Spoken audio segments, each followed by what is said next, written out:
ৰঞ্জন দৈমাৰী শিৱ হয় না কোনোবাই প্ৰমোদ বড়ো শিৱ হয় না কোন শিৱ হয় সেইটো 2025 ইলেকশনত দেখা যাব। 2025 বিটিসিआ सोरनि खुंथाय गोहोआव थांमारगोन इउपिपिएल बिपिएफ ना बिजेपि बे मोनथाम दोलोखौ साननानै नायहरोब्ला सोरनि आखायाव थांमारगोन दा जोङो नुगासिनो दङ ना बयबो दैदेनगिरिफोरानो बुंदों गाव हारसिङै निजा गेलेगोन सिंगल पार्टी गेलेगोन दा मोनफ्रोमबो पार्टीफोरा बेबायदि गावनि पावारखौ दिन्थिनो थाखाय सोर साबेसे केन्डिडेट देरहाहोनो हायो गाव गावनि दोलोनिफ्राय बेखौ नाजालायगासिनो दङ। नाथाय जुदि जोंनि गेजेरावहाय गाव गावनो सिंगल दानो हायाब्ला सोरबा सासेनि पार्टीखौ लानानै गोरोबलायनानै मोनसे सरखार बियो फैगोन बियो स्पष्ट। दा बेनि गेजेरावहायनो आंनि बुंनो साननाय आरो लोगोसे नैबे देखै हाग्रामा महिलारि बिथां सारनि बाथ्रा बुंनाय बे भिडिअखौ आं दसे उनाव होनो थांगासिनो दङ दे। बेनि सिगां फंनैसो बाथ्रा बुंग्रोनो सानो जे जोंनि गेजेरावहाय जिहेथु गासैबो सिंगल गेलेगोन जेब्ला बे मोनथाम पार्टी एब्सुलिटलि माने जोंनि गेजेरावहाय गोगोम होनोबा बिसोरनो दा जोंनि गेजेराव जानानै दंगासिनो बिटिसिआवहाय दा बे रोखोमावहाय माने बिसोरनि गेजेरावहाय हारसिङै सिंगल सरखार दानो हायाब्ला निसय लोगो लालायनाया जाखागोन। दा बिथिङावहाय नुहुरो जोंनि बर'फोरनिफ्रायबो जुदि गोरोबनाय जायोब्ला ना इउपिपिएल आरो बिपिएफ बे मोननैनि गेजेराव गोरोबनाय जायोब्ला जों बर'फ्रानो खौसे जानानै सरखारखौ दानो हानाय जानायखौ जोङो नुहुरो। नाथाय एक्सुवेलि नैबे बिथिङाव जोङो बर'फोरनि जेबायदि थासारि समयसा जेबायदि गावजों गावनो दासिमबो गोरोबलायनाय जों बिथिंखौ नुहुराखै दे। दा बिथिङावहाय जोङो नुहुरो जिहेथु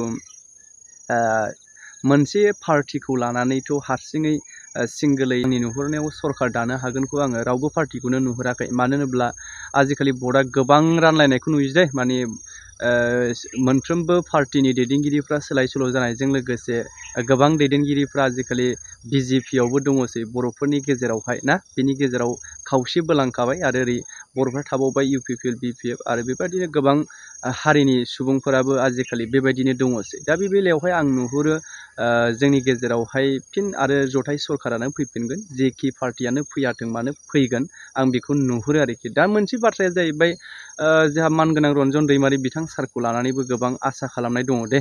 माखासे मानि गोबां रायजोफोरा जिहेतु बिथांखौ जेब्लानिफ्राय उदां जागोन जेलनिफ्राय अब्ला बिथांखौ खेबसे चान्स होनांगौ बिटिसिनि बा बिटिआरनि CM खालामनांगौ बिथांखौ खनसे चान्स होनांगौ नैबेबायदि बाथ्राखौ माने गोबां रायजो राजाफ्रा लुबैनाय बायदि मोनदांगासिनो दङ आंनि गोसो सिंनिफ्राय। दा एक्सुवेलि आं बुंथारदों बेबायदि नङा बिथांखौ होथारनांगौ नैबेबायदि आंबो बुंनो थाङाखै मानो होनबा रायजो राजाफोरनि जि मोनदांनाय बा आंनि मोनदांनाय आं बेखौ दा मोनदांगासिनो आरोखि। दा बेनि गेजेरावहाय रायजो राजाफ्रा माबायदि मोन्दांथि मोनो नोंथांमोनाबो कमेन्ट खालाम।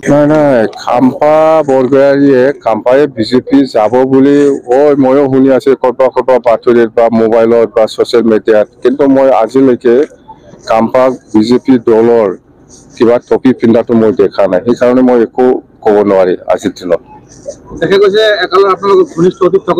এইবিলাক সুধি থাকি লাভ আছে নেকি? এইবিলাক কিয় সুধি থাকে? মই কৈছো খাম্পাক আজিৰ দিনলৈকে মই কেৰুৱা দলৰ বা বিজেপি দলৰ ট্ৰফি পিন্ধাটো মই দেখা নাই। হয় শুনি আছে এনেকুৱা যাব, কিন্তু যোৱা নাই যে আজিলৈকেও। এইটো মোক নুসুধিবি, এইবিলাক যদি গুচি যায় কি হ'ব এইবিলাক মোক সুধিব নালাগে, দৰকাৰ নাই। ৰঞ্জন দৈমাৰী বিটিচিৰ চিফ বুলি বিজেপিৰ পৰা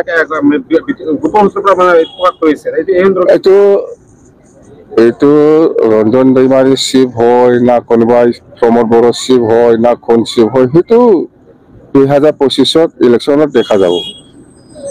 25 ইলেকশনৰ পিছত আপোনালোকে বিজেপিৰ সৈতে কিবা মিত্ৰতা কৰা সম্ভৱ? নাই ইলেকশনটো আমি নিজাববীয়া খেলিব, ইয়াত কি মিত্ৰতাৰ কথা আহে? ইলেকশনৰ পিছত যদি এনেকুৱা পৰিস্থিতি আহে এইটো ইলেকশনৰ পিছত ৰিজাল্টৰ পিছত দেখা যাওক কি হয়, সেইটো মই আজিৰ দিনত মই ক'ব নোৱাৰে। এতিয়া ইলেকশন হ'ব 2025 এপ্ৰিল মাহত হ'ব লাগে।